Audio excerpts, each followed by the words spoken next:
Hello, welcome to another episode of Essential Dialogues with Teddy Allen. I'm always overjoyed, pleased, and honored when you take the time to watch one of our episodes and join the conversation. Today's episode is an incredibly special episode, but before I get there, I need a favor from you. If you'd kindly subscribe to this show by just hitting the subscribe button right there on your screen, and also like and share with your friends, family, relatives, neighbors, associates, whomever.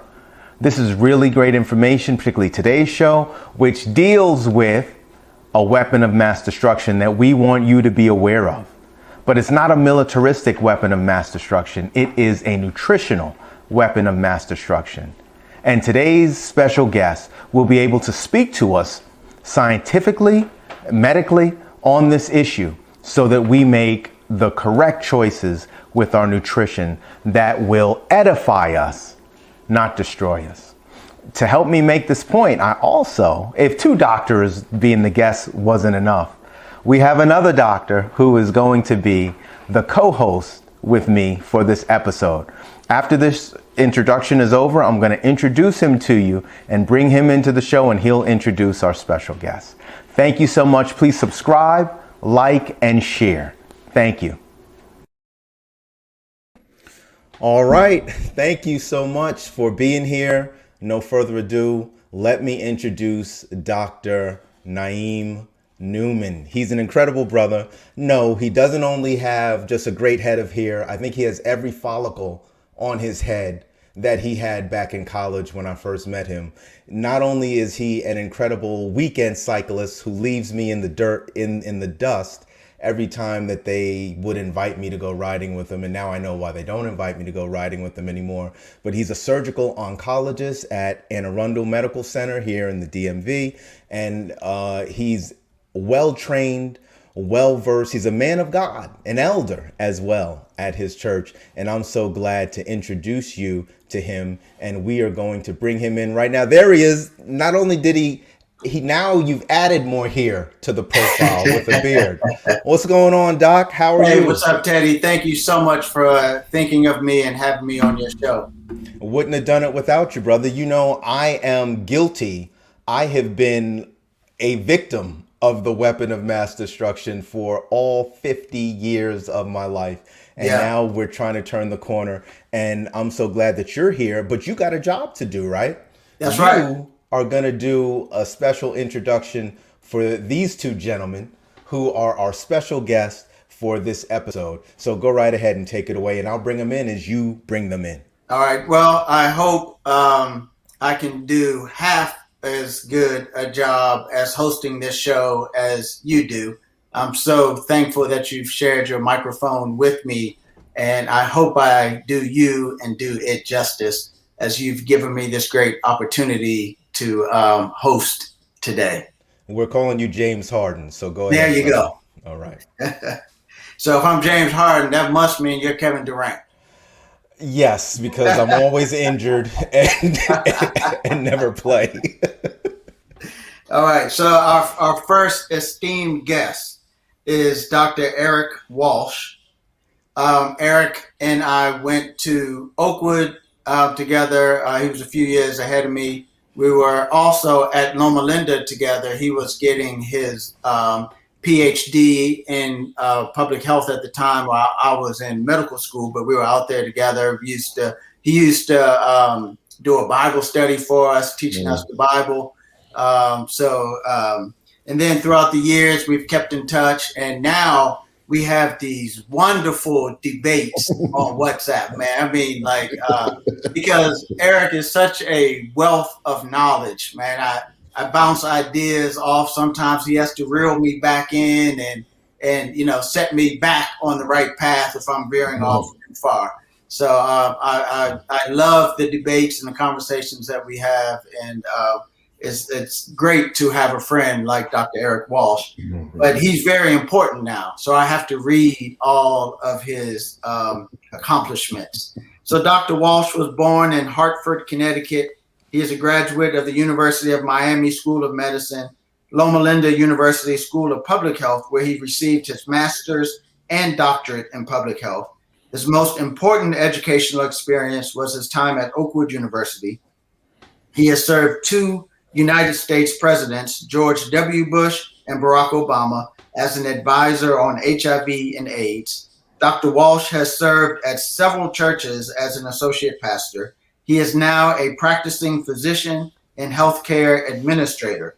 He travels the globe speaking on many subjects. His wife, Jacqueline, is his partner in ministry and his best friend.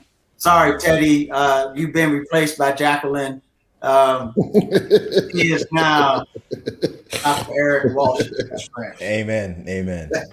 She's prettier too. Yeah, absolutely. I haven't met her or seen her, but I'm going to agree with you. Yes, sir. Take my word for it. All right. Our next esteemed guest is Dr. Columbus Batista. He is, again, we also went to Oakwood together. We went to, again, while I was a medical student at Loma Linda, he was a resident and then a fellow also in cardiology. Dr. Batiste is a board-certified interventional cardiologist and assistant clinical professor at the University of California, Riverside School of Medicine. From 2008 until 2020, he served as chief of cardiology. Over the years, Dr. Batiste has been recognized for his work in the community and abroad by multiple organizations. In 2010, Dr. Batiste sought to break the cycle of prescriptions and procedures as the sole management of chronic disease and began promoting a long-term solution for his patients through nutrition, stress reduction, and exercise. As a result, in 2011, Dr. Batiste established the Integrative Cardiovascular Disease Program based at Kaiser Permanente. This program sought to prevent the reoccurrence of major adverse cardiac events in patients who are diagnosed with a cardiovascular disease by focusing on lifestyle modification. In 2016, Dr. Batiste led a group that collaborated with Samsung Technologies and developed a virtual cardiac rehabilitation program utilizing a Samsung wearable. Since its launch, the program, which applies the principles of lifestyle, has treated nearly 10,000 patients. Wow. Dr. Batista's mission is to share information so that each one can teach one about the benefits of plant-based nutrition, daily exercise, and stress reduction, and therefore provide everyone with the opportunity to take control of their health. This mission and his passion for the community has led to the formation of a nonprofit organization called the Healthy Heart Nation, which provides education through lectures, newsletters, social, and digital media. So I told you these were two very esteemed guests, two very important guests, and we're so thankful and welcome to the show. Welcome, Docs. How are you guys doing? Doing good. I appreciate you guys having us on. This is like a little family reunion. Yes. Being with you guys. And it makes me very happy that I didn't go to any other school but Oakwood at this point. So good seeing all of you. Here. That's what I'm trying to tell my kids. I mean, there's value in established relationships, even if there's seeds. You know, like Teddy, you and I, we had never met each other, but like we've said before in backstage, it feels like I know you. Right. just by the connections, and that's what bonding it means. That's what it is. Right. And let me just say, it feels like I know you too, because I watch just about every episode of the Slave Food Project, and I have to hope that you have a really good back doctor, because you've been carrying your slave food partner in these. You've been carrying him like Jordan. Like Jordan. So lucky. I can't punch him right now. Right. Like Jordan. Nah, man. Listen. And quite the opposite, because we all know, everyone on earth knows Dr. Eric Walsh. So I have to try and sit there and push him out the way and get some words in there. Get some shots up. Everyone knows this man right here. And so I'm gonna tell you, that's the greatest honor and privilege, is kind of collaborating with him and his knowledge and his wealth of information and what he brings to the project. It's incredible. and it's just like all of a sudden he drops like science, Yes. spiritual aspect, and I'm like, well, dang, I'm gonna have to use that. I'll give him credit. Right. I have stolen a lot of his knowledge and information over the years. Listen, before I get out of the way, because I realize I'm the dumb kid sitting amongst the three smart kids. Not true. Not true. Thank you very much. Let me just drop this on you because we're talking about the weapon of mass destruction. Is the standard American diet a weapon of mass destruction? Absolutely. There's no question about it. And I think the more I study and learn for our project and in general, I mean, even the conversations Naeem and I have, the deeper you go into understanding nutrition, the more you come to the conclusion that, in fact, we're being poisoned almost. I think back to when I was a kid. You know what the best thing my mother could have done for me? Buy me a Happy Meal, or take me to go get a pizza or something. And if I knew, obviously we all think if we knew back then what we know now, I had no idea the lifelong consequences that a diet that was so bereft of nutrition would actually have on me long term. How much easier school would have been for me if I'd have known how to eat differently. How much easier sports would have come to me if I'd have known how to eat differently, and on and on and on. And spiritually, of course, as well. I think there's a lot that was taken from us because we were eating foods that don't feed our better self. Yeah. And I'm gonna add to that because it's not just the standard American diet, it's really the deadly American diet. And what we're seeing that this generation that we've all grown up in, we're really the first generation of the late 60s to 70s that really has grown up on this fast food, right? Really in the contextually the way in which we eat it, convenience foods. We're looking at fast food drive-thrus. We're looking at all of these things that plague many communities that we reside in. It's no question really truly about the amount of disparities that we're seeing in terms of outcomes. And what's worse is we see that this weaponization of food has its tentacles that reach across the world and really lead to this colonization of disease is what we're seeing. Colonization of disease, that whenever we have a footprint inside of another country and we drop our nutrition, that's disease follows right along the lines. Doc Newman? Yeah, it is. We focus so much on guns and police brutality and all those things that do have a negative effect on our community. But the top three killers in especially the Black community is heart disease, diabetes, stroke, cancer. I mean, those are the top three killers. Homicide is like number 6 or number 7 on the list. So when you talk about weapons of mass destruction, the weapon of mass destruction really in our community is diet and lack of exercise, because that's what's leading to the heart disease, diabetes, stroke, and other preventable diseases and chronic diseases that really affect our community and lead to the highest number of deaths. Very good. Columbus put me back on. I remember when I was out in LA, the gangster gardener, and I don't remember his real name. Ron Finley. Ron Finley. And he has a saying that is very profound. He says, in South Central LA, he says we have drive-bys and we have drive-throughs. And he says more people die from the drive-throughs than from the drive-bys. That's right. Wow. This is really refreshing to hear from three men who are in the healthcare industry too. And I am also in the healthcare industry, but as a finance guy. And you're very important, Teddy, by the way. None of what we do is possible without you. Well, I count the score, basically.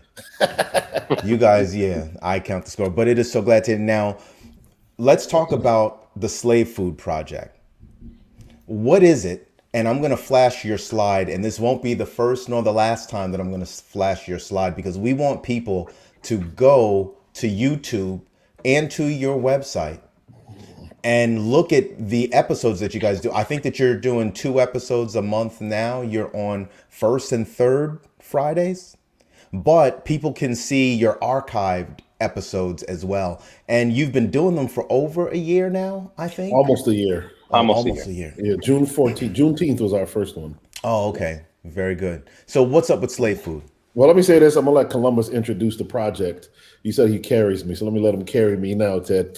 But I will say what we really want people to do is go and subscribe. If you go on and watch, please subscribe. We're trying to build a movement. It's interesting. I was asked to speak for a group of top brass physicians where I am, and I spoke on health disparities. I did not know that the physician who asked me to speak is an African-American female physician. But I didn't know she and I would only be the only two African Americans in the room. It was, of course, virtual, but in the virtual room. And I was like, man, this is some hard stuff that I got because it's a lot of our slave food stuff. But I was like, you know what? I'm just going to give it. And I gave it. And at the end, like 3 or 4 of them reached out to me afterwards. And one of them just reached out to me and said he has been watching every single one. So a middle-aged white gentleman, a physician, very brilliant guy, watching every one of our episodes and looking to see how he wants to see how can he help us advance the cause. So I give you that preface that this is impactful, that it even reaches beyond just our people watching it and seeing the need. As with that, I'll let Dr. Batiste kind of give a little bit of a background and explanation. Yeah, and it's a tag team, so definitely fill in the gaps of where I miss out because there's so much as it relates to it. And so I start off by saying that slave food really is the birth child of a question that arose from a conversation, which is, why do Black people in America live sicker and die sooner than everyone else? Right? And I'm gonna tell you that when I was in medical school, that wasn't something that really was made plain to me. Right.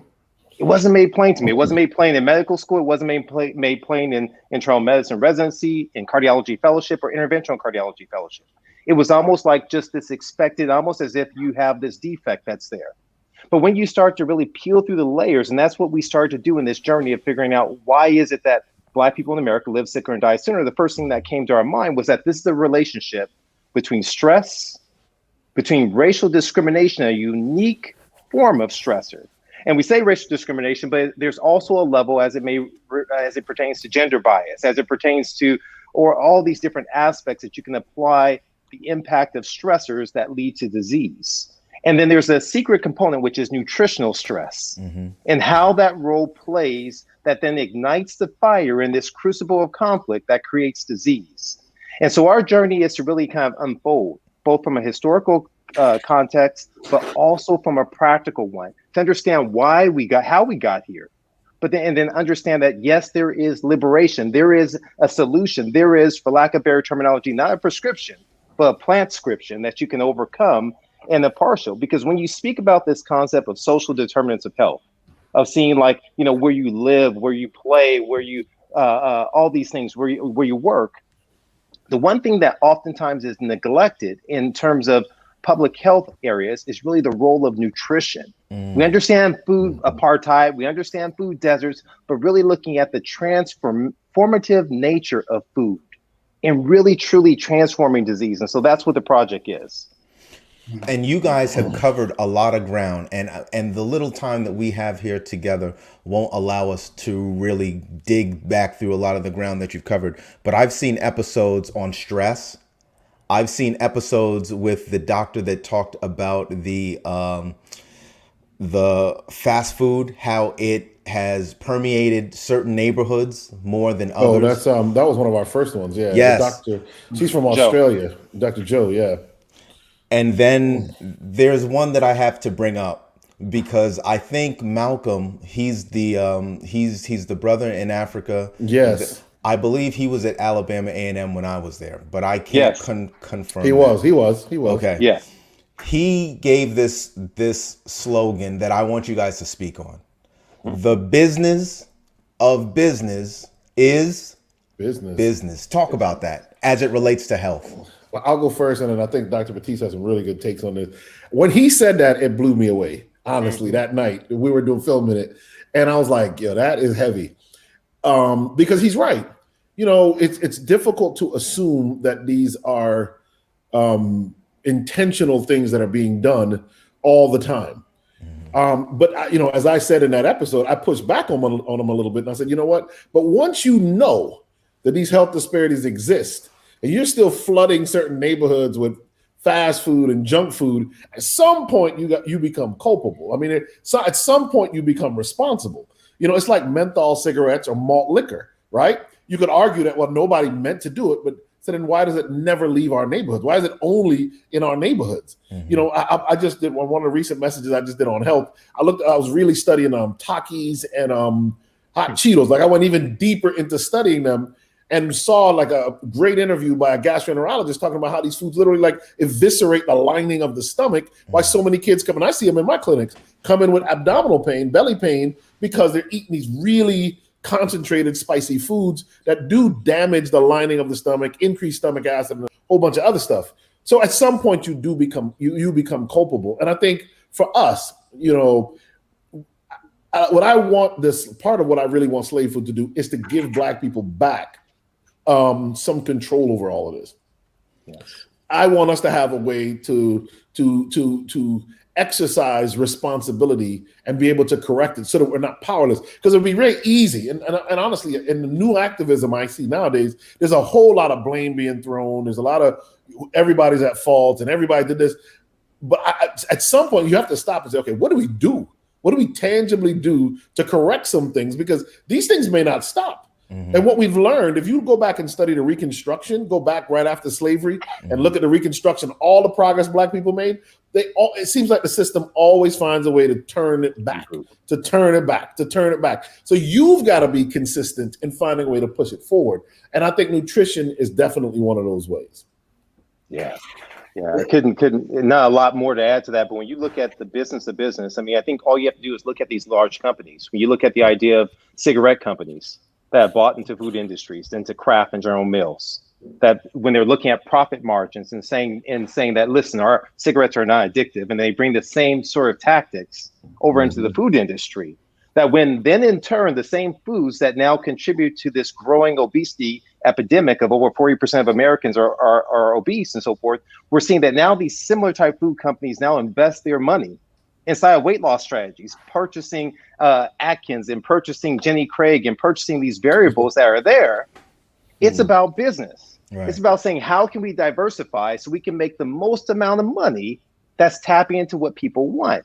And you have to understand that when we are eating foods that it's impossible for us to make in our own kitchens because of the emulsifiers, because of the added ingredients that are there to increase the shelf life, to increase that, then tap into our psychology, this perfect blend between the foods, right, that are addictive. It's an established fact. It's no longer a fallacy. I remember in med school, we spoke about being in med school together and everything. I remember sitting in church, and I'll never forget, someone said, you know, in Sabbath school said, oh, I'm addicted to chocolate. I remember looking at her like, she needs to go see a psychiatrist. There's no such thing as addicted to chocolate. Fast forward all these X number of years, and now I realize that she was so right, and I was so ignorant, that there is indeed a distinct level correlation between that. Yale has put out information on the addictiveness of food and so forth. So we understand that this is there, and the business is tapping into our deficiencies and tapping into our emotions. Indeed. Doc Newman, you were chiming in. I'm sorry. Oh, no problem. I was just going to say I guess Columbus kind of said it, so I'll just say I agree with what they were saying. And what I like about it is that you are pointing people that some may look at as a victim, like, well, you're the victim of this business coming after you to make money. But you're basically saying with the Slave Food Project, take back the power. Absolutely. Get out of the cycle of being just a purchaser of something to make someone else rich. Now enrich yourself through your health. Let's jump to that, because you use a term, Dr. Batiste, a plantscription, that in order to get out of the cycle that, and I'm guilty of it, the people that know me know that I love to eat, and I typically love to eat bad foods. You know, pizza, my favorite food. Absolutely. It's the most addictive food known to man, actually. It is. And I think you guys had the salt, sugar, fat guy on, didn't you? Michael Moss, we sure did. Yes. talking about how those things combine to make it so. And then Dr. Ricardo White, I think, was on also talking about the psychology of it. Speak to the power of the plantscription. Why is the plantscription a preferred means of breaking out of the slave food mentality? Well, yeah, I mean, I think first I'm going to let Eric kind of chime off since he's throwing me in to kick off, because we talk about starting outside the kitchen first. I think that's the key, and that's really the foundation of plantscription. It's an overwhelming or overriding prescription towards your health. And what I'll say before I kick to Eric first is that we put money, we all work, right? And then we could all use 100% of our check, but a portion of our check goes towards our retirement, either in the form of Social Security or either in the form of our whatever our retirement fund is. We do that not because we couldn't use the money right now and enjoy ourselves, but we do it so we can live a life in the future that maintains a certain level, a certain quality. So we sacrifice now our wants and our desires to invest in our financial future. And what I think the key of what we're trying to tell folks is that we have to learn to invest in our health future. You know, in the church, we speak about investing in our spiritual future, right? And that this is not our home. Our home is in the heaven made new, in the heaven and the earth made new, right? We also have to invest in our health right now for the future. And that's really the key, is making these quote unquote sacrifices to get ourselves situated so we can live life the way we want to live. And that begins by starting outside the kitchen. And we I could definitely talk about that, but I think Columbus really came up with this concept of plantscription, and he has a bit of a program, and we're going to be putting out an ebook and so forth. But when you look at it, we had a young lady named Isosa on not too long ago. Phenomenal Nigerian sister that born and raised in New York, Nigerian American sister, and she has all kind of platforms. She goes by the Raw Girl, and she's just phenomenal young lady. And she is the culmination of one very important aspect of the Slave Food Project. We talk a lot about what did we eat before we were slaves? What was the diet like in Africa? And when you start to study that, you realize there was not a lot of animal product consumption. Clearly, there was no factory-made, processed foods. It was mainly root foods, vegetables, greens, fruits, lots of berries, beans, nuts. I mean, literally, it was a very simple, Edenic type of diet. And when I go to Africa and I'm asking people about this, it's still very much that way. Many of the superfoods of the world and super greens of the world are in Africa. And so when we talk about plantscription, we're saying, listen, Black America has to begin to recognize that we cannot begin our history at slavery. And that's what they did to me growing up in school. My history began at slavery until I got in about maybe 6th or 7th grade. And I started to, and hip hop came out and KRS. And I was like, wait a minute, there's more to this. And you started to read for yourself. And once I started to study for myself, I was like, wait a minute, there's a whole history of empires that existed before we were ever slaves, and even some of them concurrently while we were slaves, like Ethiopia, never got colonized and nobody was ever taken a slave. And when you go back and you begin to look at how those people ate, it's a statement all by itself. Now, that is just from a Black historical perspective, but I'd like to even take it back. If you take it back biblically all the way, it is even more profound. Plantscription is saying, listen, go back to more simple, ancient ways of eating. And do not allow really the trappings of this life and this world and this standard American diet to make you think that food really is something that someone sits down in a chemistry lab and designs. It's not. Right. It's not real food. As Michael Pollard says, he says those are just food-like substances. It's not real food. And I am guilty of that, Doc. Doc Newman, before you jump in, Eric, I don't know if you remember, but back when I was a kid, I got into Twizzlers, and I shouldn't have said the formal name, but I got into licorice really, really big. And I have the root canals to prove it. But it's like a food-like substance because it never spoils or it never deteriorates. It will keep that same form, though it may get harder as it gets older. But so many of us eat food like substances. All right, let me throw a curveball at all three of you. Here you go. Because let me just tell the viewer, Dr. Naeem, who is so smart and so orderly, he put together all of these questions and he sent them to our guests, and we were going to have such a nice, neat program. But I'm going to throw a curveball at them.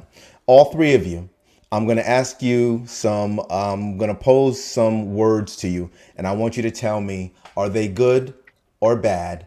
And if they are bad, why are they bad? Are you ready? Yes. Ready. Meat. Is meat eating good or bad? Bad if you have other options. Doc Newman? Well, definitely, I would say bad meat products because, just simply cholesterol only comes through eating meat-based products. If you are on a plant-based diet, you're never taking in cholesterol, only found in meat-based products. Batiste? I think it's very complicated, and the obvious answer is what's been said here. I think, but it's very complicated because it depends on what you're comparing it to. What's your frame of reference? If my frame of reference is starvation, then it may not be a bad option. That's what I said. Yeah. if my frame of reference is processed foods, right? Because one of the things we oftentimes like to say is we're eating vegan. We say we're vegan, but it's really standard American diet, vegan style, eating chips and cookies and everything else. Is that healthier than eating meat? Well, there's studies to point to the contrary, right? And so depending, but I think beyond a shadow of a doubt, it is not a health promoting food. Okay. It is not a health promoting food. Everything in science points towards that. It is not a health promoting food. It is meat. I told you guys. Yeah, I'm sitting with the three smart guys, so they give me. I want to qualify what I said as someone who grew up eating a lot of meat as a child of Jamaican parents. I mean, my mother would make us liver and onions. She'd make us steak and eggs. Was like we were the Sunday of the week that we wanted to act like we were rich. We ate chicken basically every single night, literally. We should have flown away by the time I was in third grade, even though chickens don't fly. But there's a few reasons why the meat is so bad. One of them, as I read this more and more and more, one of them has been mentioned. Dr. Newman said cholesterol. You cannot get cholesterol anywhere else, and cholesterol clearly causes damage to the body, blocks arteries. But what I never knew about was iron. I didn't know that the meat, growing up, I didn't know that the iron in meat that my mother wanted us to get when she served us this liver was a form of iron that the body can't regulate. All of the iron is just uploaded into your body. And just like iron rusts on your car, it oxidizes in your body. When the iron gets to your brain, it overloads the brain with heavy metals, iron. And guess what? That is one of the ways people get Alzheimer's disease. It is literally those connections scientifically are being made. So iron is another one. A third one is saturated fat, animal fat, which is probably the number one reason people get diabetes. It's not because they eat too much sugar. It's because they eat so much fat, particularly from animals, that they get intramuscular fat that blocks the insulin receptor so that they can no longer absorb sugar into their muscles. Then you have things like TMAOs that meat produces that causes inflammation, damage to the gut lining and inflammation in the body, which if we ever get around to talking about COVID, is one of the reasons COVID has run such a wreck in this country. The last thing, of course, is there are over 100 in a quarter pound of beef, there are over 100 million bacteria. Over 100 million. And even after you cook it or drop it in your stomach acid, the endotoxins from that bacteria survive. They cross the blood-brain barrier. They mess up your normal gut microbiota. They cross the gut barrier, and then they get into your body, circulate, and cause inflammation throughout the body. What we now know about chronic disease, it is literally a cascade of inflammation. And so is stress. So this is how the whole thing starts to tie back around. Everything that's damaging us is very stressful. And the diet that most of us grew up hearing about in church, because we all come from that same faith background, is literally a lifestyle. From the Sabbath to the diet is an anti-inflammatory lifestyle. I never understood that until I started studying these things. And I realized that's why Adventists live longer. That's why we have a blue zone, because we literally have an anti-inflammatory lifestyle. So meat, if you're starving, to Dr. Batiste's point, obviously it's better than starvation. But when you have options, it is very wise to begin to either reduce it drastically to 2 days a week, a small portion like fit inside the palm of your hand, and it'd be fish, or to just eliminate it altogether. All right. Yeah, and don't forget about the hormones too as well. Hormones thrown up in there too as well is another big issue. I figured he's coming with dairy. We can hit the hormones with the milk. So can I just throw one more thing in? Is I often, when we have these conversations, I hear someone say, I'm lifting weights. I want to look like Teddy, man. What, so I need the meat because I want the protein. And there's many other ways, healthier ways to get protein. And most people don't realize that vegetables have as much protein in them as meat, especially cruciferous vegetables like broccoli. And then of course beans, and there's other ways to get protein so that you can look like Teddy. When you lift weights, you don't have to eat meat to get protein. There's other healthier sources. Well, Teddy is officially trying to look like Naeem and Dr. Batiste, to be honest. There's for every 100 calories of broccoli versus 100 calories of beef, there's more protein in the 100 calories of broccoli than there is in 100 calories of beef, which is profound all by itself. Let me throw one more curveball at you, and I'm going to start with you, Dr. Batiste, because it was said to me by a cardiologist.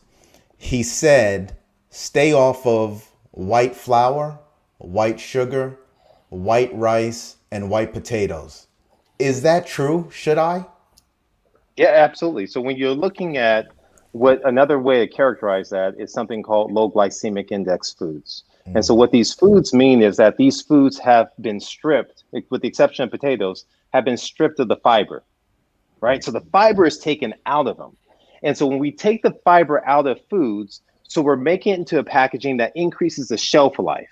That means that you can set it on your counter, you can set it inside of a can, and walk back 20 years, it'll still be there and not spoil, not rancid. And the same thing happens. And Eric has a great statement as he talks about bacteria, and he'll run it from some of these food-like substances. And so what these things do is they drive your blood sugar up. It's cheap and it's easy. And so what ends up happening is the price point's low. So it means that consumption ends up being higher. Almost like this pleasure triad, the motivational triad, that we seek pleasure, we avoid pain, and we try and conserve energy. And that's what fast food is. It fits right inside that centerpiece there. But these foods, the white sugar, the white flour, what they do is they drive your sugar, your blood sugar metabolism awry. They cause inflammation that we speak about too as well, that leads to a host of illnesses all throughout. So that's one of the first steps. The key in all of this is that we are fiber deficient. The key thing is that we live in a state in which we're always asking about our protein content. But roughly, Americans are getting roughly around between 10 and 16 grams of fiber, which they should be over 40 easily, right? Over 40. And what that means as a result is you don't have diversity of what Eric alluded to earlier in what's called your gut microbiome. And that's a fancy way of saying that we basically have a whole host of bacteria that live symbiotically with us in our bodies. And when we throw it awry by giving them cheap foods like this, what we do is we grow the bad bacteria. The bad bacteria can then lead to mood swings. The bad bacteria can then lead to health effects. The bad bacteria can lead to all sorts of things that, even as we spoke about, COVID has been associated with. When you have this lack of diversity of this gut microbiome, it increases the risk of ICU stay and variables there. So that is the first step that people can do, is try and avoid these highly processed, ultra processed foods. And one last thing, yes, ultra processed foods, by each serving, and say just came out of a Journal of American College of Cardiology, showed that with each serving that your person ingests, increase your risk of hard endpoint cardiovascular events, heart attack, death from heart attacks, by 7%. And I want to jump in and piggyback on that, because one of the things that we talk about when we talk about COVID in our talks is that sugar, when your blood sugar goes way up, one of the places that it messes with are your white blood cells. In order for vitamin C to concentrate in the white blood cells and have the white blood cells do the work they're supposed to do in engulfing and destroying foreign materials like a virus, is that it has, you have to have enough vitamin C in that white blood cell. Sugar competes with that vitamin C, dilutes the amount of vitamin C, and then basically the white blood cell goes to sleep for 6 to 8 hours and is not capable of doing the kind of destruction it's supposed to. So you get a lazy immune system. So one of the reasons you want to avoid all of those white foods, white rice, white bread, white flour, white sugar, All of those things basically, they stymie your immune system temporarily every time. So then you just look at the American diet. Basically, since we're constantly always eating something sweet, we literally ride through the day without an immune system, without a fully functioning one. And it's really sad, honestly, that the popular media didn't do more on how nutrition could prevent and protect against COVID, from vitamin D to sugar intake, to antioxidants and phytonutrients. And so when that cardiologist told you to watch all of those things, there's so many reasons why. Dr. Batiste talked about the inflammation, but it's also the damage that it does to the function of your immune system. And Dr. Naeem, before you start talking and asking the questions about COVID-19, since they brought us there, can I just say, in my ignorance, when the doctor told me that, I thought he meant just like white sugar, so I could use like brown or granulated sugar. Is there a difference? No, it's just sugar. Okay. It's just like there's different people, right? So you have black, brown, yellow people. We're all people. Okay. These are all sugars. I don't care how you twist it, right? You can have beet sugar, you can have maple sugar, you have all these things that your body is going to process it as sugar. And in nature, you don't find it like that. Nature, it's wrapped in, except for in beehives, in which you have to go against the bees to get. Other than that, you're having to go through fiber. And so our, things were beautifully made in a way in which it's useful for our body. And this man-made process was not. So let me throw in this before you do that, Teddy. Sorry. I also want to say that some people think that what they're going to do is substitute this harmful compound of basically processed sugar by putting in these artificial sweeteners. And what we know is that they're probably worse than sugar. Aspartame, for example, actually may be linked to now Alzheimer's. People are starting to think it causes all kind of problems. It actually makes you eat more, the studies show, because your brain never gets what it thinks it's going to get, because the primary thing that your brain runs on is sugar. It's glucose. So that's why when it's bound to fiber, it's so nice for you, because you get a nice long slow release of the energy. So you kind of stay at the same wave all day. If so when you drink a giant thing of Kool-Aid like my grandmama used to make, and then she put like a 5-pound bag of sugar in it, you know what I mean? So all of us kids are high on sugar. You go up and you come back down. Your brain doesn't get a consistent level of sugar. So that's the other thing that's really important, is we don't replace this. There's some research I need to do on stevia. A lot of people are talking about, but I'm not sold on anything yet. So far from what I've seen, any sugar replacement, especially all these artificial ones, they're not good for you either. Okay. Now, do you guys recommend like agave, honey, some of those things? So for myself, my recommendations is that you have to be aware. So, I mean, listen, we're all human. We all are going to want certain things at certain particular times.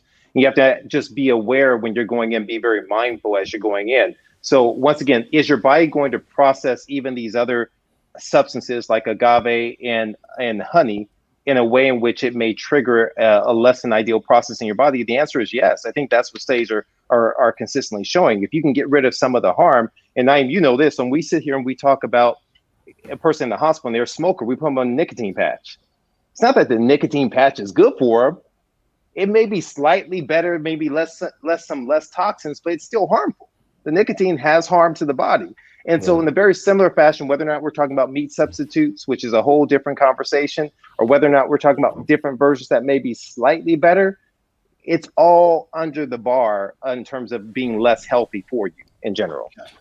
Gotcha. And I like that you brought in the meat substitutes, because, people, when you talk about plant-based diets, they immediately say, yeah, but what about those meat substitutes? They're so high in salt, and, they go on that rant. And what I often say is the same, kind of what you just said, is the meat substitute is a bridge to a healthier diet. But many of us get stuck on that bridge. But the substitute is really just the bridge to get you to eating more whole foods and more natural foods. But don't get stuck on the processed food bridge just because you're saying, well, at least I don't eat meat. I actually, my philosophy on that is actually evolving, because I thought that, and I turned vegetarian first when I was like 16. So when I got to Oakwood, I was vegetarian. I was still eating a little fish until I think Teddy took me to IHOP. Me and him went to IHOP and I ate some fish and got sick, and that was the last time I ate any fish. That was back in Huntsville. That was my fault being a 19-year-old eating a fish at an IHOP. But it's Paul that talks about the weak and the strong, isn't it? but I think one of the mistakes we've made, honestly, in our health message is these meat substitutes. And I do agree that they can be used as a bridge, but they are almost never presented that way, because a lot of times we're just trying to convert people off of meat. Like we're not even like that is the end point. A lot of times when I was growing up, at least hearing the health message in church, getting off of meat was the end point, when it's not the end point. The end point is actually a fully healthy diet. And these meat substitutes, for me, they're probably one of the worst things that I ever started eating. And I still, to this day, I love them, but I basically stopped eating them. And then my rule now is on Sabbath, if I'm at somebody's house and they make it, I'll eat it. But in the house, I try really hard to stay off of that stuff, because it is salt, as you mentioned, and fat. I mean, it has at least two of those components, and some of them even have, you actually read the package, they actually have sugar in them as well. So they're just as palatable and tasty and addictive in a sense as a lot of the other stuff. Now, I do overall, even I know and the studies are kind of mixed on whether or not they're good for you or not, but I do believe that in most cases they're better than meat for all the reasons I mentioned. They don't have iron, they don't have cholesterol, unless they make them with eggs like they used to. They don't have a lot of that stuff, so it's probably better. But I would argue if you eat meat right now and you can skip that step, skip it, because I got stuck in that step, very truthfully. And to this day, it's hard to get off it, because I love grillers, I love chick patties, I love all of those things. Right. And I think it depends on where their starting point is, and that's what you're saying. It depends on where their starting point is. And there was one study that was done out of Stanford called Swap Meat Study, and what they did, Stanford or Berkeley, I forget right now, and they compared one of the newer meats products, Beyond or Impossible, to standard beef. And what they found that it didn't lower some of the inflammatory profile, like your C-reactive protein, cholesterol profile, and a trend towards weight loss, if I recall correctly. But when we look at meat substitutes, we're so fixated on this, imitating meat in its current constitution. When you look historically, what has been used as a meat alternative have been tofu for centuries, seitan for centuries, that have been used in forms that we know are health promoting. And so when we adopt that, I'm not saying fry it and batter it and all this other stuff like that, that's going to bring about all the ill effects. We have to go ahead and create food that's palatable for people to eat.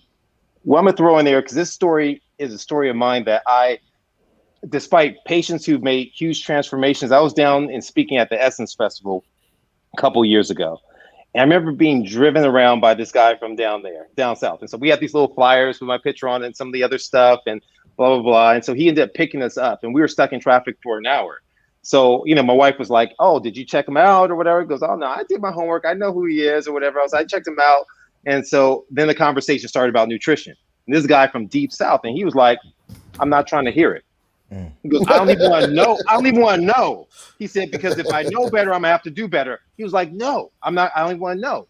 And I will tell you this, after an hour-long ride, I was so thankful that I got him to consider to try one of these meat substitutes.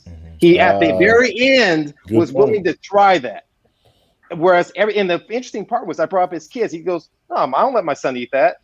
He's an athlete. They have to eat their vegetables and this, that, and the other. So he understood, but he was refusing until the very end. He said, okay, doc, I will try one of those meat substitute burgers.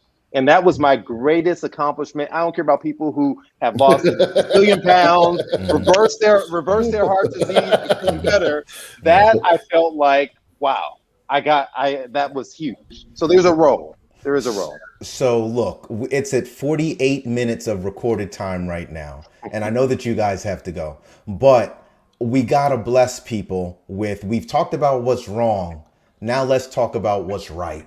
So here's my last curveball for you guys. It's Sunday afternoon. You're watching the game and you want to have a nice sit down snack or meal. What is the healthy alternative?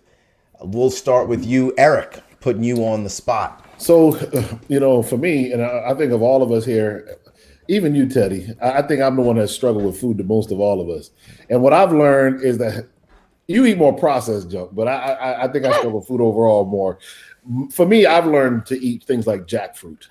You can buy the jackfruit, rinse it, and cook it up, and you eat a fruit as a meat substitute. So I can make, get the Ezekiel 4:9 wraps and cut them up, make like a burrito or a wrap out of those. And that's a very nice, very healthy meal. Obviously, you want to lead with salad in general. I think, what I'm learning is salad is really, that's supposed to be the main course all the time. But I definitely eat lots of different types of beans, hummus with no oil. So where I'm at now is I'm really trying to extract oil completely from my diet. And it's not easy. You got to read every single label, and salt. So I'm looking at stuff that I never looked at before. And added oils, added salts, added sugars are the big thing. So, you can eat beans, make hummus without oil, and it tastes perfectly good. We've been using some stuff from one of the nutrition websites from, I think it's called Estelstein's, and they have some really good recipes that you can make desserts, all kinds of stuff with just a few natural ingredients. It is unbelievable, and you can find ways to do that. And my idea to people is try that. I mean, once you can get to where you are transitioning, at some point you almost have to transition to the kitchen and start making stuff yourself, because as I go out to eat at vegan restaurants, back to Dr. Batiste's point, it doesn't do me much good, because a lot of it is deep fried. It's even the healthier stuff is still filled with oil and salt, and hard for me to find healthy stuff. So for me, it'd be like a jackfruit wrap, some hummus on the side, some broccoli pieces and carrot to dip in the hummus. And that would be the kind of snack and food I'd have to eat to watch the game. Doc Batiste? Yes, sir. So, I mean, for me, what's going to happen first is I'm starting my day on game day is I'm getting training, right? So I'm going to get my water in. I'm going out to get some sunlight and get exercise, get my vitamin D in there, because those are the keystone habits that will build my mental fortitude after I have my worship. Those are key things that set the foundation. Those are core components of transcription. But when I get ready to get down eating and watching the game, I want something that is going to be reminiscent, but a healthier version of what I have. And that's always the key. So whether I'm having a burrito, a healthier form of burrito, which means I'm having beans, I'm having brown rice, I'm throwing in there pico de gallo, I may drop in some guacamole in there too as well. So I'm getting the lycopene from the tomatoes that have been grilled. I'm getting the healthy fats from the avocado. I wrap it up and I have that good to go. I may go ahead and get like a golden Yukon potato, drop and prepare it with some spices, get inside my air fryer, and now I have my fries. Right, I got my fries that's there, and so it's quick and easy and ready to roll like that. I may go ahead and say, well, you know what? Okay, the wife and other people, they may want like a tuna like sandwich. I'm not doing tuna, so I'm gonna get some chickpeas, mash those up, make it into like a chickpea tuna sandwich. Get it on some bread, slice it up. It may even be some rye bread. It could be Ezekiel 9, because the rye is going to be lower glycemic index. Remember from before your question with the white flour and so forth. Now I can have these little wedges of sandwiches that are there. And then I love having salsa and so forth there. I can go ahead now get 100% corn tortillas that are just water corn. That's it. I go ahead and quarter those all over, put them inside of the oven. I may throw some spices on there like my girl, Chef Cynthia, and put that on top of it, bake it up. Now I have those with my salsa, with the guacamole, without the oil, or the fat or the salt that's there, and I'm good and ready to go. Doc Newman. Hello, Newman. What's happening? My issue has always been my sweet tooth. That's like that is my Achilles heel. And having young kids, what we have found is we have smoothie competitions. And that brings, because it's one thing for me to be healthy. I'm a 47-year-old male. But to get kids to want to eat healthy, you really have to be creative. But again, you want to develop good habits in the kids. So how can we make healthy eating fun and interesting for kids? So we have smoothie competitions, and my daughter wins every time, but I still enter in the competition. But that's how I also get my sweet tooth satisfied. So we, mostly fruit. Some people I know really get into the vegetable smoothies. I'm not quite there yet, but we do. That's Dr. Batiste. He can make a smoothie out of broccoli and spinach and drink it. Yeah. Listen, the key to the vegetables, Naeem, I'm gonna tell you. Okay. Frozen. Okay. Get your vegetables frozen. So you add your frozen broccoli, even your frozen kale won't have that bitter taste. You Okay. throw the blueberries will change the color, and you just have a portion of banana will give it a little added sweetness with the mango Okay. for you. And then that's going to completely transform the color, but now you're still getting in the vegetables.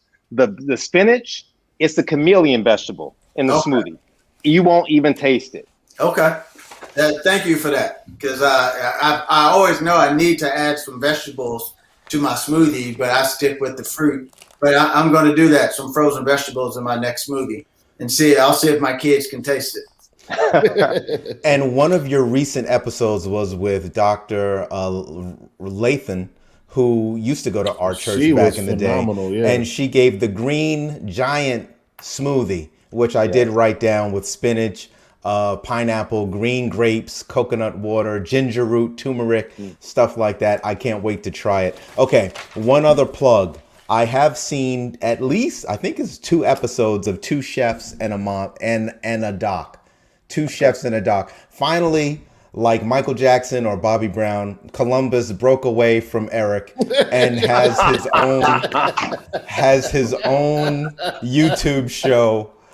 Wow. I went there. Justin Timberlake, whatever you want to call it.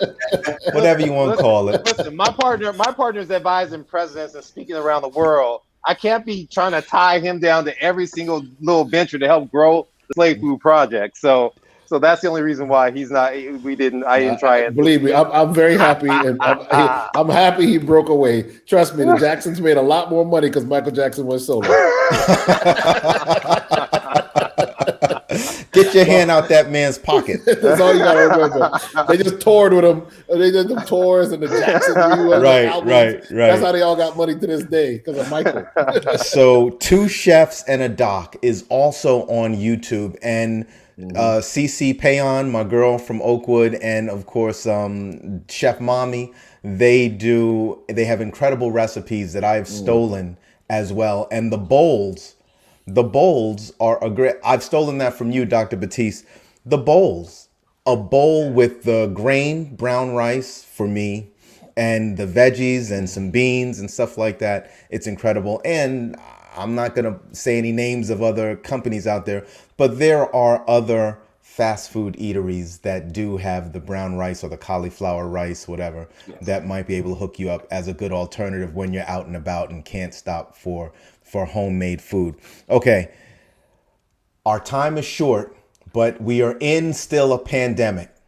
Dr. Naeem, are you going to lead us to talking about this COVID thing that we're in?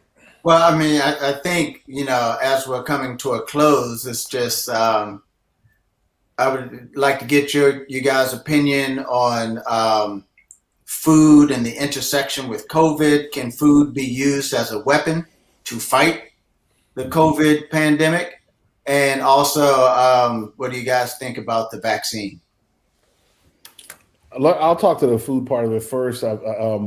In my research, like I said, it is absolutely critical. And there are countries in the world like India and parts of Africa where they're just not seeing COVID do the damage they expected. And there are a lot of reasons for that. But one of them is definitely the fact that the extra exposure to sun, vitamin D levels being higher in a lot of those places, even in Africa, where people just get much more sun. But we know that leafy green vegetables, blueberries, blackberries, dark grapes, all have resveratrol that helps to fight. Quercetin is in things like spinach and elderberry and other foods. Foods rich in zinc help. So if you eat foods that are rich in quercetin with foods that are rich in zinc, the zinc actually gets into your cells. And when you have good zinc levels in your cells, the virus can't get into your cell and replicate. So you don't get as sick from the virus. Obviously, all the foods that hurt your immune system have to be avoided. So this goes back to our discussion about sugar, processed foods, animal products, all of which can weaken your immune system. Obviously, you want to stay hydrated, you want to exercise, and of course, you want to sleep, because it's when we sleep that our immune system actually does most of its work. I'll stop there and let Dr. Batiste take over, and then I'll come back and talk about the vaccine. Yeah, no, I mean, not a lot to add on top of that as it relates to the role of food and the implications. I'll just tether that, even though that wasn't part of the question. There's huge research that as it pertains to the role of stress and social isolation and its impact really in the response to vaccinations. And so we know that one of the things that has been created out of 2020 is that people are isolated. You're right. They're emotionally isolated. And we know that that doesn't portend well as it relates to their immune response to the vaccinations when they look at extrapolated data from influenza. So we know that there's power in terms of things like this where you're able to connect with folks. We know that decreasing lower stress levels actually play a substantial role in that whole process. And then, of course, the things that Eric mentioned already in terms of nutrition, what we're feeding our bodies. You know, and I'll start off the piece as it relates to the vaccinations. I think it's important for a person to understand the pros and cons. So when people come to me and they ask me, Doc, what do you think? Should I undergo this procedure? Should I have this test done? It's an issue of the risk versus benefits, and trying to identify the risk versus benefits with a situation of a pandemic, the risk versus benefits doesn't just pertain to you. It also pertains to those around you, your community, and the potential risk to the weakest person involved in it that lives in your community. So when you go down this road and you say, okay, I'm a 75-year-old person who has diabetes, hypertension, high cholesterol, and heart disease, my risk is higher. Not that I just may be infected, but that I may be hospitalized. And that's really the key is, can we decrease that horrible secondary effect, which is just the hospitalization, intubation, and obviously death. And that's where you have to look at and see the data, because yes, you can become immune if you capture it, but is that immune response as high as it is that you receive from the vaccination? And so those things, that's why I've gotten the vaccination. I'm okay with saying that on the air. Received the vaccination. I took my 85-year-old mother to receive the vaccination. My wife is receiving the vaccination. And so it's an important avenue for the health of my family and for the health of my community of people I interact with. Yeah, I would also lead with the fact that I've already gotten both doses of the Moderna vaccine as well. And I encourage anyone who especially is at high risk of COVID complications that they should consider it. So, you know, in our chat, in the CHC men's chat, Teddy, we had some discussions about this on WhatsApp. And, you know, people are saying, look, you know, this vaccine does this and that. And one guy showed the screenshot, which was legitimate, the CDC website, possible deaths. Now, these are not proven, and I would have to argue 90 to 100% of them probably have nothing to do with the vaccine. If you try and vaccinate 100 million people, somebody's going to die after they get the vaccine, for the unfortunate reality that death happens every day, sudden deaths we never can explain. All of us who work in medicine know people die sometimes. You're like, what happened? You know, and you sometimes we figure it out, sometimes we don't. The bottom line is, on that website, it says maybe 1,300, probably up to about 1,400 now, people that died after getting the vaccine. And Hank Aaron, I think in Atlanta, was one of the people that they said like 2 weeks later, he passed away. I hope I'm saying the right baseball icon. But one of the baseball icons, I think it was Hank Aaron. And so people make this assumption that the vaccine did it. Even if you made that assumption, you'd be at 1,400 people. Of the third, at that time, it was 30-something million people who'd gotten the vaccine. It's probably up to 41 million now, I think, have gotten the vaccine in the United States. Here's the reality. At that same time, 30 million people had documented cases of COVID in whatever jurisdiction the thing used. But the death rate for COVID it gets as high as, like, on average, like 2,000 a day. I mean, so I want you to think about, when you talk about risk and benefit ratio, the vaccine is clearly not killing 1,400, has not killed 1,400 people, but this virus does. And I have a younger cousin who's in her early 40s who got so sick she wound up hospitalized. I have an older aunt who got it and wound up hospitalized. I have another person I'm close with who got it and was sick for months. I know people who have died from this infection, and of course, I've had patients that we've diagnosed them positive with COVID one day, and they seem fine, they have some minor symptoms. 4 days later, they come back, they can't breathe. They wound up in the ICU, and many of them over this last, because I was on the front line, many of them over the last, 10, 11 months have never made it home. So the coronavirus itself is dangerous, and I think we've lost respect for it in some ways, so that we can say, well, this vaccine is so terrible. The vaccines aren't perfect. Nothing is perfect. And I literally have people, basically with a can of soda and a bag of Cheetos telling me they don't know what these people put in the vaccine, so I'm not taking the vaccine. I'm like, do you know what they put in the Cheetos? Were you at the factory when they made the Cheetos? I don't think you were at the factory when they made the Cheetos. You trust the Cheetos but you don't trust the vaccine. I mean, But it's and, illogical. and Eric, you see on the drive-through windows they have a sign saying "Warning: This can cause death." You can have In California, they sure do. Fetal abnormalities when you drive through these fast food restaurants.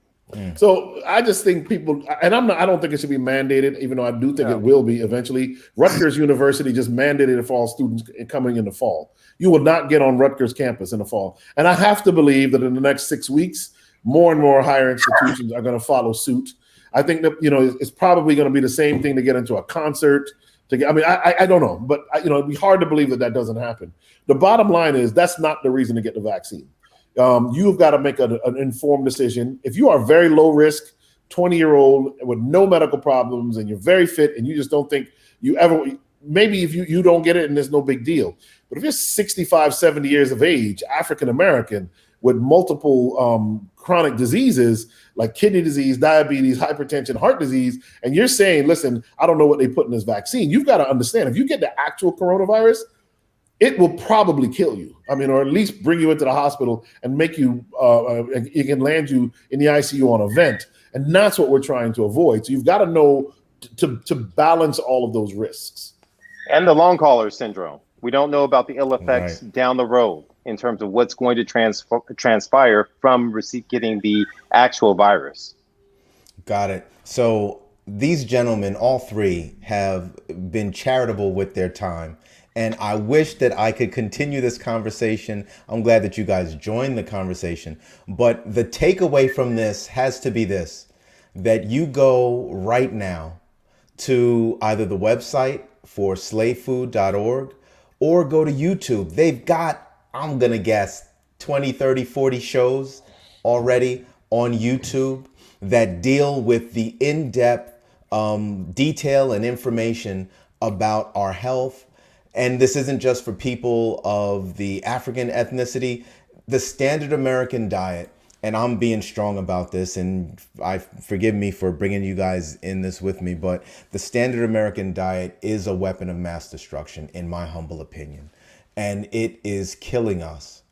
And it's not too late to stop letting it kill us. We can take control of our own health and of our own destiny to an extent, and do what is right in terms of making better nutritional choices. And I'm an example of that. Gentlemen, I thank you guys, Dr. Columbus Batiste, Dr. Eric Walsh, for being our guests, yet also my man James Harden in the flesh here, Dr. Naeem Newman, who was going to keep me from clowning this whole thing up too much and to help bring this information to our viewers. You guys have any closing words before Dr. Naeem closes us out in prayer? I would just like to say thank you again for having me on the show. Thank you, Dr. Walsh, Dr. Batiste, for being here. And food is a weapon. It can be used to fight disease and to help you, or it can be used to hurt you with bad choices. But food is a weapon. And Doc Naeem, before they talk, I hadn't seen them that quiet in so long. I thought that maybe they got frozen on the broadcast, but they had, I think her name is Dr. Jessica Harris. Did you guys just have Dr. Harris, the historian, food historian? We did. This is how quiet you guys were when she was like teaching, and I swear they had a notebook open taking notes. That is another episode, people, and I can't show you this slide enough. Please go right now to www.slavefood.org, or go straight to, after you close out this program, go straight to YouTube or stay on YouTube and go to their Slave Food Project and subscribe. Go ahead, gentlemen, with your closing words. Then Dr. Naeem will close us out in prayer. I'll just finish by saying, I think, this is, the Apostle Paul speaks about a thorn in the flesh in the book of Corinthians, and 2 Corinthians, I think it is. And he says, where I am weak, then am I strong. And that literally, this is how God connects with us. So for all of us who this is their struggle, this is also something that will drive you to your knees, keep you humble. And it's an opportunity for a lot of spiritual and emotional growth. What we give in all of this information really are just tools to allow food, to Dr. Newman's point, to allow food to actually be an assist in spiritual growth, something a lot of people don't think about. The entire story of the Bible starts with a bad appetite decision when Adam and Eve eat from the forbidden tree. It is redeemed in the wilderness of temptation when Christ refuses to eat when he's fasting at Satan's behest. And it ends, if you go all the way to the end, it ends in heaven with access to the tree of life. So this is it's something that is just that important to our spirituality, that it's thread throughout the entire scripture. That's beautiful. And the only thing I'd add to it is the fact that, Christ tells us all we have to do is accept salvation, accept and believe that he is the Christ and we'll be saved. And it's one simple step that we have to take, just one simple step. And so I want to encourage folks to do it in a very similar way. Is they can seem overwhelming, the idea of kind of this whole transformation and adopting all these things. And it just seems like death and despair. But start with one thing. Start with something very simple, very tangible to begin your journey. Focus on that. And then begin to layer on that as you go along and build upon your health, build upon that relationship and create a new relationship with food, like we're creating a new relationship with Christ every single day. Create a new relationship, new memories associated, new means of health and wellness that you're going to feel. And so encourage you folks out there, we're here for you. And I think the more conversations like this we have to bring awareness and more conversations we have to bring solutions, that there can be change in our communities. Well said. Dr. Newman, close us out, please. Sure. Dear Lord, we're just thankful for the diet that you gave us, Lord, that can help to keep us healthy. Lord, we're thankful, Lord, for the willingness that you've given all four of us, Lord, to want to share your message of living the abundant life as you have told us that you want us to live. Lord, you told us in 3 John 2, that you wish above all things that we may prosper and be in health, Lord. So health is very important to you. And Lord, help it to be more important to us. Lord, give us the will that we need to eat right and to make better food choices and to use the food that you have given us to be a weapon to fight against disease. This is our prayer in Jesus' name. Amen. Amen and amen. Yeah. With that being said, I leave you with this slide. Thank you so much. Please subscribe. Go to Slave Food Project right now and subscribe.